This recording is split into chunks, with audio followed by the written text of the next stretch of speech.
Hello, everyone. Welcome to the community chat featuring my friend Marigold and me, Mindy.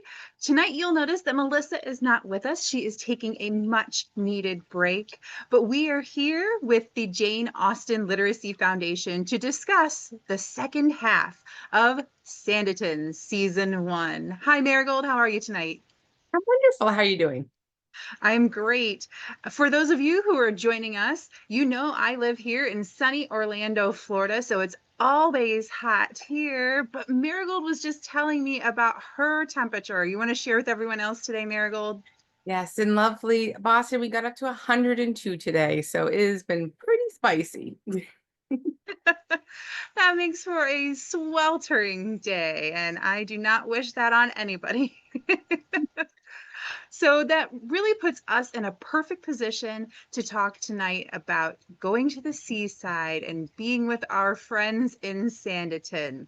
If you've been following along with us, a couple of weeks ago, we discussed the first few pages. I believe it's 11 and a half chapters that Jane Austen originally wrote and was published after her death. And we had a good time talking about what was initially there, including the characters. And then a couple of weeks ago, we also took a look at the first half of Sanditon season 1. So this evening, we've got what? Is it episodes 5 through 8? Absolutely. All righty, let's go ahead and take a look at some slides that were prepped for this evening. I'm going to pull those up and share those with everybody. And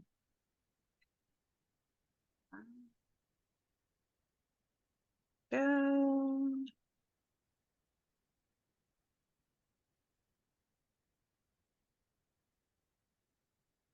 Sorry. I am having a moment of technical difficulty here because this is not my normal thing to do. So I do apologize to anybody who is joining us. I'm going to try that screen sharing option one more time. And there we go. Of course, it's not giving me the one I want. I want my other Oh, one. It's giving me the other Sanditon moments. So there we go. There they are. They're so beautiful. yay. We have Charlotte and Sydney. So here we have Sanditon season 1, episodes 5 through 8. Thank you everyone for bearing with us while I figured that out for a moment.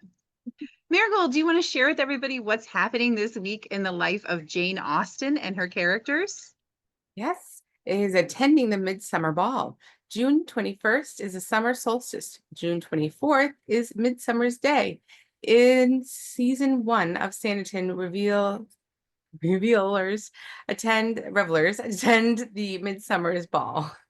That's right. We have it's such a wonderful scene where we get to go to the Midsummer Ball with our characters. But I don't know about you, but I always think it's kind of confusing that it's called Midsummer and it's really at the start of summer. I don't know. Maybe summer back then had a longer date. I don't know. Maybe it's just but even here, like sometimes feels like even though summer starts in June, the weather felt earlier, like it was getting like that warm weather. So maybe it's the same then. It felt warmer, so they already kicked off summer. That sounds, I mean, you're probably right. I should have looked it up, but I forgot. Here's a couple of episode recaps for all of our friends who are joining us. In episode 5, it's the Sanditon annual cricket match. Charlotte and Miss Lamb hatch a secret plan. You want to hit us with episode 6? Yes, Charlotte and Sydney must reconcile to search for a missing Sanditon resident. And how about also episode 7? Sanditon's regatta fast approaches, and the success of the resort hangs in the balance. And finally, we have the conclusion of season 1 with episode 8. It is the night of the Midsummer Ball. Romance, jealousy, and betrayal fill the air. I think that's such a wonderful recap, and those do come to us straight from the PBS website. Are you still watching yours on PBS, I Marigold? am, yes. supporting them as much as I can. Oh, it's so nice that you're able to record them. Oh, oh, I didn't get to, I haven't just been doing the live stream. So thankfully it's been wonderful. They're Yes, not, but they stream them. that is nice. I do have mine purchased, and it's one of those things where I'm so grateful that I bought it on Apple TV a few years ago, when it first came out, because now I can rewatch it and I can pause it and I can rewind as much as I want. I'm sure you got your money's worth because I know it's one of your favorites. Yes, especially for moments like the one that's on the screen right now. I do so enjoy those non-verbal um, long glances. I think that's such a hallmark of quality Regency films when we get the look from across the room. Absolutely. Except this one it made me want to slap him because he's like, don't look at her if you're with this other girl coming in here. What are you talking about? Come on, Sydney, be better. So let us get into the best part of the evening, which is, what did you love from episodes 5 through 8? And for our viewers who are hanging out with us tonight, thanks again. Or I guess it might not be tonight for you, it might be any old time of day. Please feel free to drop us your favorite moments and the things that you loved in the comment section. Marigold, what did you love from this episode? I had a lot of things that I actually enjoyed. Let's see, I'm trying to think which was Esther and Lord Babington was probably one of my favorite parts throughout the whole end of the season. Actually, the whole season. They were really great. Uh I also really enjoyed Lady D's reaction to Esther when she says, "But I don't love him." And she goes, "Love, love, what does love have to do with it?" She always has the perfect reactions to everything. I think I that was the agree. majority of my favorite parts. Anything really to do with Lady D was my favorite. I keep calling her Lady D. I just she's just my gives her that attitude name too. So it's perfect. I've got a clip here of Lord Babington asking Miss Esther to dance with him at the Midsummer Ball because like you, I just really enjoyed not so much their chemistry, because I didn't feel like she took to him as warmly as we might like, but I loved the way he was able to make her smile and laugh and just bring out this different side of her. It was so refreshing. It's like a thaw. He just like warmed her up and she just thawed out. Yes, yes. I think I have a couple of other. There we go. Oh, this is such a beautiful moment when he is speaking to her right after Edward charges in and makes a fool of them both. Of course. Our poor girl Esther is just devastated and humiliated. And then we have Lord Babington who says, "I don't give a damn what anyone else thinks." For me, Yeah, that was a swoony moment. What about you? absolutely. I feel the same.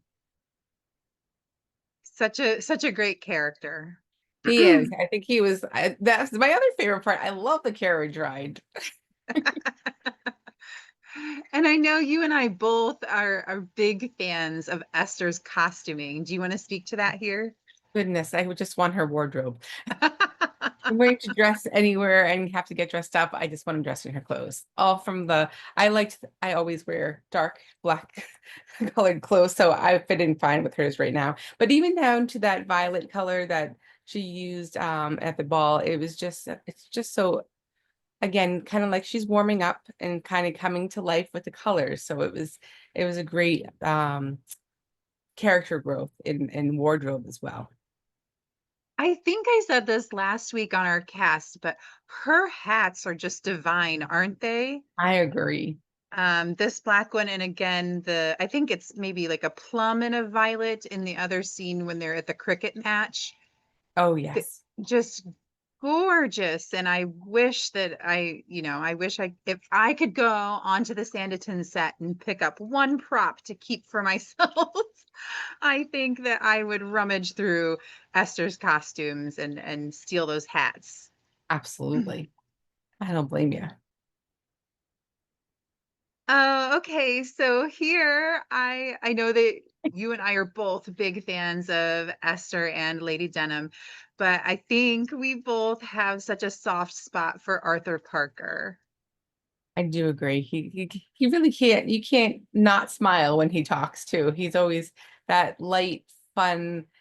You kind of want like a brother like that to be kind of like bring you out and do things with her, which is funny considering his sister is the opposite, like does not want to go out and do anything.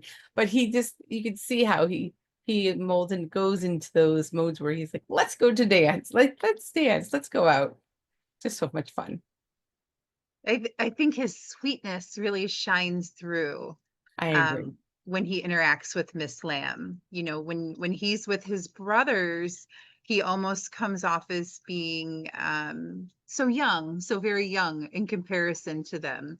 And when he's with Diana, he sort of just follows her around, and whatever she says, he'll do. He's very, very pliable and flexible in that way.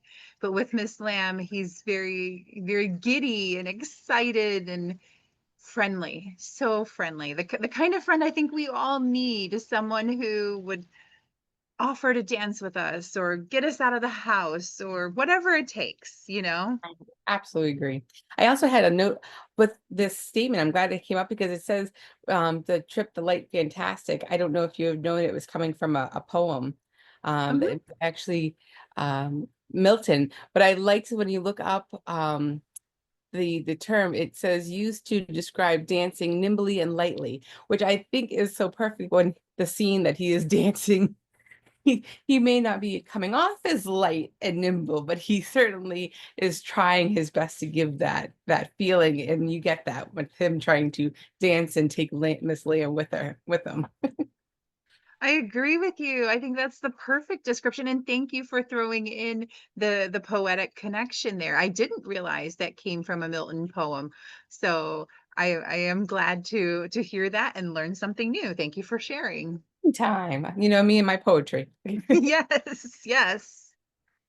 Next, we have perhaps the most romantic moment, arguably. People could argue back and forth. In season one, this might be the most romantic moment when Sydney says to Charlotte, I believe I am my best self, my truest self, when I'm with you. And he gives that as his reason for staying in Sanditon rather than leaving with Mrs. Campion. What did you make of this scene, Marigold? I see you shaking your head. I know. I tried watching it as someone who's just watching it for the first time, and it's just so hard when you know there's such heartbreak on the way. So it was difficult to be in the moment, but you do give that glimmer of hope, and you get that excitement, and there's a chance. You know, I think that maybe that's the hard part is once you know what's going to happen, it's hard. It's so hard to see this with those fresh eyes like we did a couple of years ago for the very first time. But Absolutely. you know, I'm sure the first time I heard this, my little heart melted because how could it not? Who would not like that handsome man to say those words to them? And I feel like that's the sort of thing that all romantic heroines want to hear is that not they're not necessarily changing the other person, but they are bringing out the best version of that person's self. Absolutely. Such an accolade, such an accomplishment, you know? Definitely. What do we have next here? Okay, so this is this is a fun little scene where we have Sydney teaching Charlotte how to row a boat.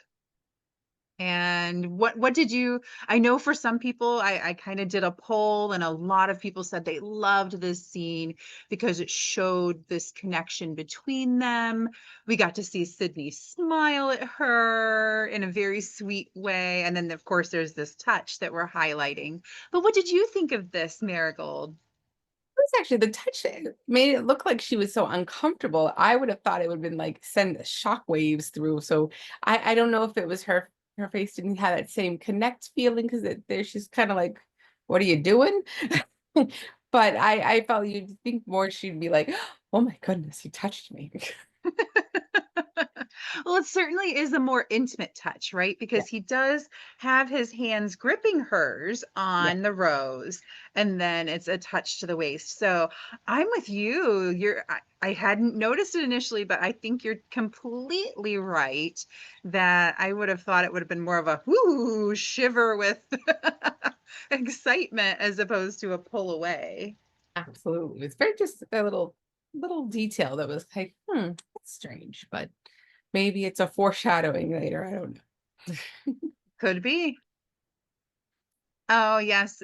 I couldn't get the whole scene in one clip, so I had to pull this one separately, but Oh no. anytime Theo James smiles, I feel like the world just stops. Well, plus in this season, it's very rare, so it's nice to see. Yes. Well, and I think that's such a beautiful sentiment from him because that's a real smile, you know. And he does only really smile with her, so Yes, yes, he's so serious, even with his friends. yes. Um, he does have a serious demeanor. Here we have a fantastic character that we only get to see for a couple of episodes, Lady Susan Worcester. And she says to Charlotte, when it comes to love, there is no such thing as a foregone conclusion. How do you feel about that one? Again, if have not seen the ending, it again gives you hope, thinking, oh, and the way she speaks to his ex, you kind of like, oh, she's on my side. She's going to help me get him. So it gives you that spring of hope again, going, oh, well, I guess you're right. How about you? What did you think? I think she is such a fun character, but she was only on screen for such a short amount of time. And when I was going back and trying to find clips of her, mostly because I wanted to talk about her gorgeous costumes, um, Yes. but I kept finding all of these quotes where it's almost like she's there solely to give Charlotte advice, which was a different take because when I was watching it, I didn't see her in that capacity. I saw her as more of a friend Mhm. as opposed to someone who was older and they were trying to share their worldly wisdom. How do you see this character? I kept thinking of Lady Susan in the Jane Austen book. So I kind of kept thinking of that character, and not that it was a huge difference too. She's also by herself and kind of is up there in status. So it's very similar. And she does give advice and try to lead her. So that's I kept just drawing correlations between both Lady Susans. Now, I'm not sure if you remember, and for our viewers, of course, I'm not trying to spoil anything, but we do get the opportunity to see Lady Susan again in the coming seasons. Do you remember that? I do not. I vaguely remember her being the character again, but I don't remember any of the plot. So hopefully I will not remember them before I watch them. Okay. So it's kind of nice to know that we get to have her return to Sanditon, come back into Charlotte's life, and be more than this sage-like person. She does become more of a friend and a confidant for Charlotte Haywood. Absolutely. Oh, and see, there she is. I I wanted to admire this glorious gown and the necklace. Everything about the way she looks, I think is just a testament to how much the design team put into this. But of course, I couldn't find a clip with her that didn't have a quote attached to it. Although the quotes are so true. You cannot determine who you fall in love with. It just happens.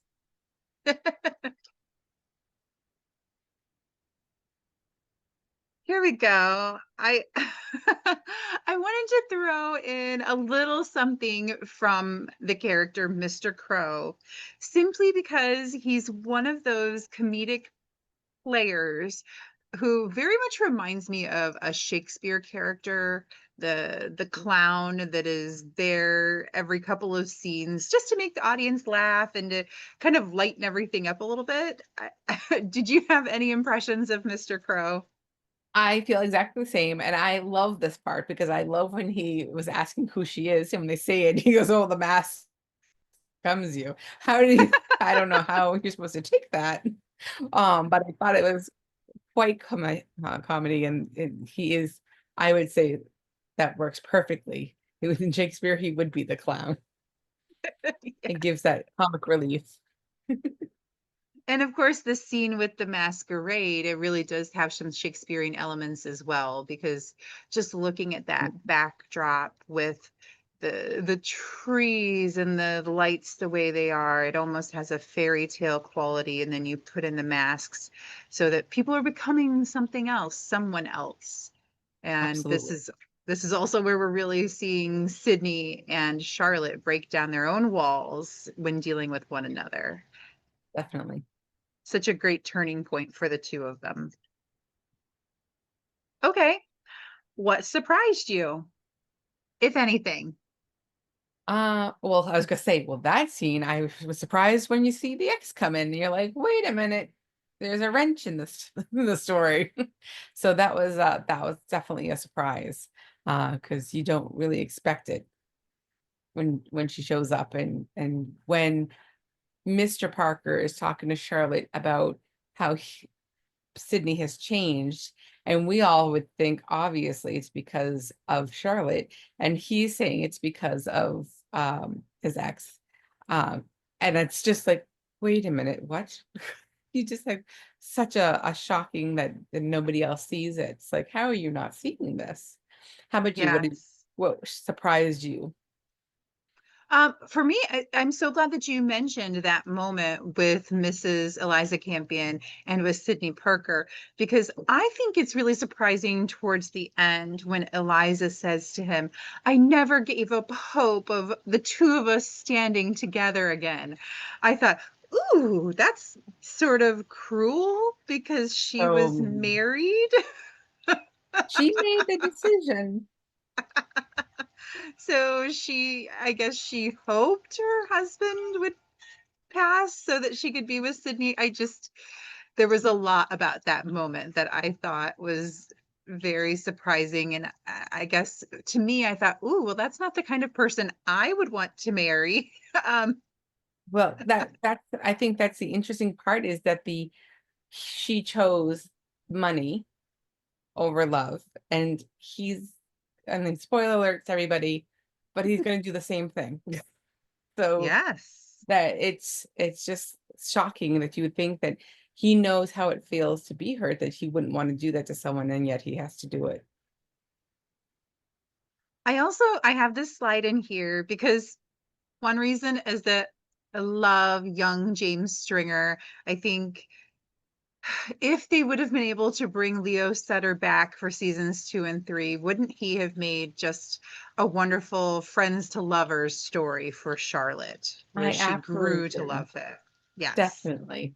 And it also Uh, was a shocking part that she didn't realize it. I mean, granted, we're on the outside, we're looking at them, but it's like, how do you not know? He's made plenty of comments like this, and how would you not know that he cares for you? Yes. Well, and I also threw this one in here because he tells her she's not half the woman you are. And then previous to this, we have this scene where she's kind of nervous at the ball in London, and Sydney tells her, "You're equal to everyone here." And Mm, what was surprising to me is I'd never noticed before how often these men have to reassure Charlotte mm. because she doesn't seem like she has low self-esteem. um, Certainly not with her opinions. She does not have an issue with sharing and being out there. yes, and she's a beautiful young woman, so there's no way she can, feel like she doesn't belong. for that reason. But they both take these opportunities to tell her how amazing she is, how gorgeous she is, how she belongs there. And I just thought that was really interesting because I hadn't noticed it before. And it is interesting because then when it like turns around when the garden, oh, not the garden, but the regatta, when Hmm. Eliza tells her how she kind of makes it feel like she doesn't belong because Hmm. she comes from a farmer's life and wouldn't you want to be with a boy from home? It just highlighting that she's young, she's unexperienced, and she's not where she should be. Yes. And like nobody else makes any comments. So like it's very interesting to see how they have to keep reassuring her and then that was like the only time it's really been an issue. So I thought that Yes. was interesting. Was there anything in this second half of the season that you could have done without? Okay. Two things. One, whoever designed her hair for the ball, I was not a big fan with the forehead. She's beautiful, but that's all you saw. So design Okay. wise, I wouldn't have done that. So you see more of her face and not her forehead. The other thing is, I would have done, well, okay, I lied. There's two other things. One, Edward bursting in, although I do think it is important because it leads to Lord Babington telling um, Esther that he loves her anyway, so it doesn't make a difference. So I do understand how it may be important because you have to have that moment, but I just couldn't stand him bursting in and taking Sydney away. And then my last one is I could do without the kiss. Really? Between Sydney and Charlotte? Yes. You I must hate explain. I hated having that hope and then knowing it was happening, like if I was reading watching it the first time, that moment that we had talked about when he said that she makes him a better person, that was fine. It gave us hope. But then to continue it with a kiss and then shatter our dreams, it was just too much. How about you? What could you do without? I love almost everything about the cricket match. I do love when she says, "I'm concentrating and you're putting me off." I think that's so cute. I But agree. the moment I could have done without was when it's her turn, she's up to bat, and Mr. Stringer is bowling to her, and he goes easy on her. Yes, I didn't like. Um, because she makes such a point of saying that women play cricket in Willingdon. This shouldn't be a problem. And the other men on his team are even razzing him a little bit and yelling at him, "Don't go easy on her, don't go easy on her." And then he does. Yes. And she says thank you for going easy, which that irked me because I was like, no, you should have been like, no, do it again. I want the same bowl as everyone else. Yes, and I feel like that would have been part of her character, what you just said. I feel like she would have done that. Like, bring it on. I said I could do this and I want to do it right. So let's try again. Absolutely. I'm 100% agree with you. That So irked for me as me, well. that was one thing I could have done without. They didn't need to go easy on her. I agree. Now we come to if you could change a part, and I feel like I know what you're going to say. I feel like we're on the same page with this one. What would you do differently? I don't. I would have just taken Edward and I can't remember her name, Clara out. I did not enjoy that. The two of them are just. Oh, I almost forgot my other favorite part. Sorry for this. Great, but I love when Lady D wakes up and she knows everything that's happened. It kind of like made you feel like she just woke up to see Hmm. what's around that she didn't know before. And it was just like, oh my God, that was perfect. But yeah, Yes. But so you could have done without Clara and Edward having that connection. We'll say it that way. yeah. And their Okay. whole scheming, and I know there's a purpose for it because the whole Esther story would be lacking without it too. But it just, I don't know. I did not care for those two characters. What would you choose to change or I be different? I totally understand, but for me, I have to go with this final moment here. Oh, What I would yes. have done differently is have Oh, Sydney pull over the carriage and tell Charlotte he was not going to marry Mrs. Campion. yeah. Um, the, If I the had the to choose, devastation on his face, I think, is exactly the way I felt, even though I knew it was coming. I didn't even think of that as an option. Now I get you. Yes. For me, I would have gone with one season, and I would have had this done correctly, where Sydney made things up right to Charlotte. I Um, I think I told you before, it was so funny because my husband would pop in every now and again and watch pieces and parts with me. And he caught this last scene. And as the show concluded, he turned to me and said, I don't understand.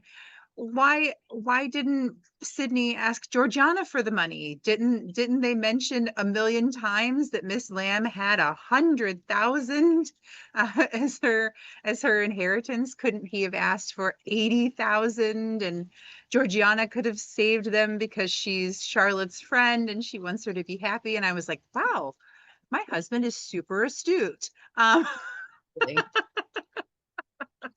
Or even have Lady D like wake up and be like more like, oh, I want to put more money into this and be a different person because I almost died and have a whole new outlook in life and put and save it or something like that. But I definitely think that Miss Lamb could have helped because she doesn't even want the money. She doesn't even care. Yes. So this poor Sidney Parker. He's breathless, he's panting, he's hopeless at this point. And I just, it's such a bummer of a way to end what was I such a good agree. season.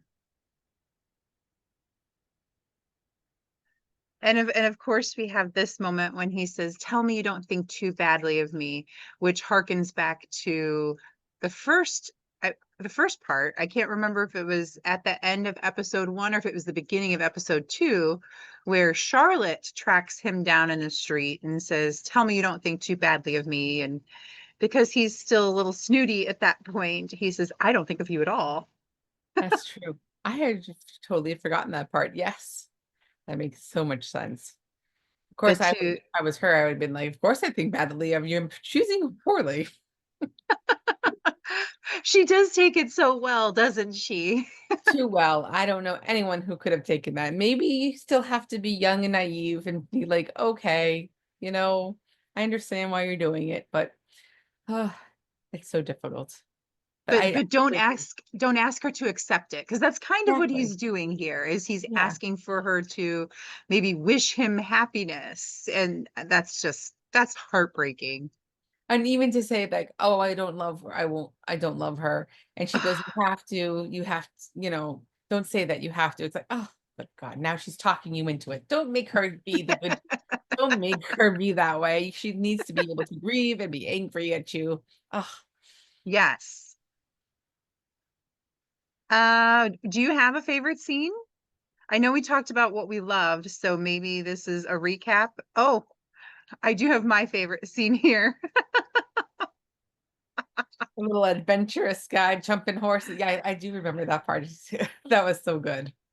It's so much fun when you have something that's just supposed to be kind of a seaside. We're on vacation and we're playing cricket and building sandcastles. And then we have this, like you said, high adventure scene where Sydney's jumping from one carriage to the other. I think that's why it was one of my favorites. Absolutely. And I think the carriage scene with Esther and Lord Babington is really my favorite because she just releases being that happiness. And I think that that's my favorite scene of the whole, which is so funny. It's not even like the main characters, but it just that her being totally vulnerable and being herself and smiling and happy. It just allows herself to be happy. And it just is my favorite. Yes, so which brings us to this scene here. This is, of course, taken from Esther and Lord Babington. Now that she's Lady Babington, it's from their point of view on their wedding day as they're exiting the chapel. And it's just such a beautiful moment. I was telling my husband that I thought maybe this could have been one of those scenes you could see a company performing last because it's so celebratory Oh, yes. and lighthearted. And even though it's not the last scene of the season, it would have been fun to film last. I agree. They probably did because they have to clean up. I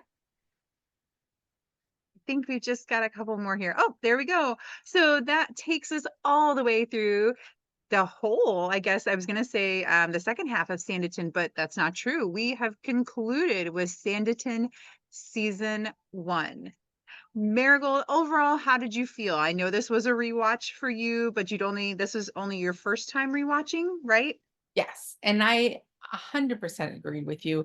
I believe that they had ended it with them kissing and he pulls over the cart, I would have been satisfied. And it's funny how I think because we didn't get that happy ending, why people fought so much to have it keep running and wanted more of it, because you want to see a happy ending. But I feel like if they had done it that way and had them like be together, I think we would have been fine with just one season. We're happy as long as we get our happily ever after, I think. Exactly. We need to see that. That's the whole point of reading romances or watching rom-coms. You need that happy ending. Speaking of rom-coms, we have the perfect June time book club selection for the foundation. We are reading Shannon Hale's Austen Land. Have you got your copy yet? I have. I read it last year, but I can looking forward to rereading it. And of course, looking forward to seeing it again for like a thousand times. Excellent. I read it. I think I shared on here the other day. I read it in one day and I watched the movie right afterwards. And it was so funny because I went to an event this last weekend where I was dressed in my own Regency costume. And I said to one of my friends who was there with me, "Tell me, do I look like Miss Charming?" Who is, of course, But, played by Jennifer Coolidge in the film. oh, Um, the best. so I think this is going to be such a fun, lighthearted read, and I cannot wait to discuss it with the rest of our community members. Absolutely. It's going to be a great read and watch. Finally, our last bid to get you all to hang out with us just a little bit longer. Next time, we are going to be doing a post-viewing wrap-up of Sanditon season 1 by discussing sea bathing. And we've done a little bit of research on the topic.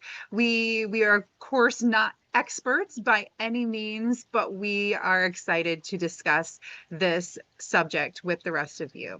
So, from all of us here at the Jane Austen Literacy Foundation, I'm Mindy. This I'm is my friend Marigold. Marigold, and we cannot wait to see you again next time. Bye bye.